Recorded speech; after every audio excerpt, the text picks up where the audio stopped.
More carbon is stored in the soil than in the atmosphere and all plant life combined.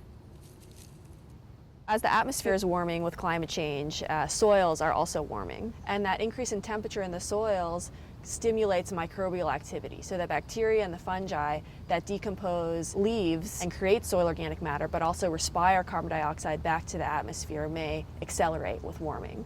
And so we want to know if that microbial activity in the surface layers is similar in the deeper layers, and if we'll be losing carbon not just from the surface soils, but also from deeper soils and these more stable, more older carbon reservoirs. I'm Jenny Sung. I'm a postdoctoral research fellow at Lawrence Berkeley National Lab, and I'm working on the whole soil warming experiment at Blodgett Forest. Blodgett Forest is in the Sierra Nevada mountains of California. It is typical of a coniferous forest that we would find across North America and across the northern hemisphere, where a lot of carbon is stored in the woody trunks in the trees that you see above ground, but also in the soil below ground and deep down in the soil. Now, deeper soil carbon is much older and stays stored in the soil for decades or even hundreds of years or thousands of years. And so we think of that deep soil carbon as really important to storing carbon out of the active atmospheric cycle.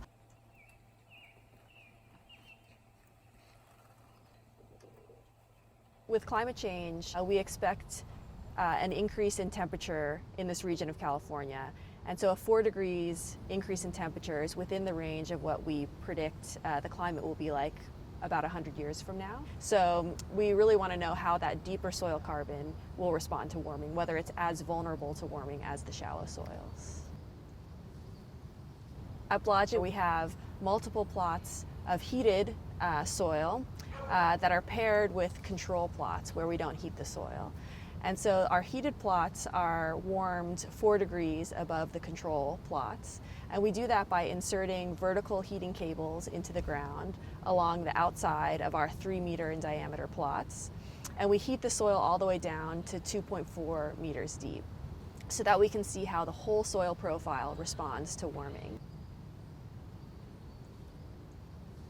As those bacteria and fungi are decomposing that root litter or the soil organic matter, they're producing carbon dioxide.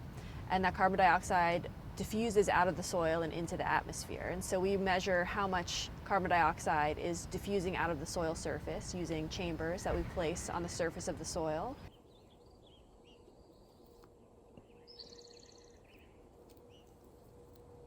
We also measure the carbon dioxide concentration within the soil at different depths by sticking pipes down into the soil and sampling the gas from different layers within the soil.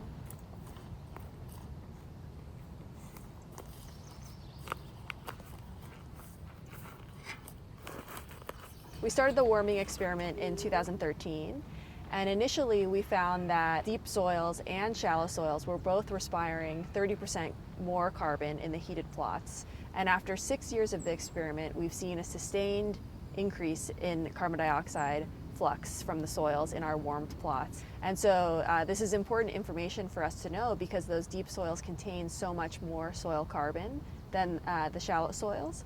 And so if the deep soils are losing carbon at the same rate as shallow soils, then our predictions for how much carbon will be lost with climate change is actually much greater when we take into account the deep soil. So if this is happening across the globe, across coniferous forests in the northern hemisphere, much more carbon would be released from the soils to the atmosphere, which could accelerate climate change in the future.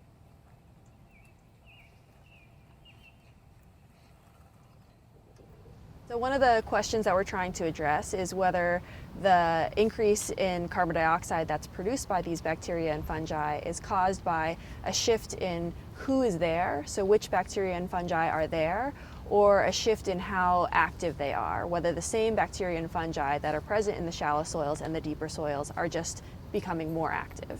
So we hope to keep the experiment running for as long as possible in order to see how a sustained increase in temperature will affect the ecosystem. Deep soil warming experiments are rare.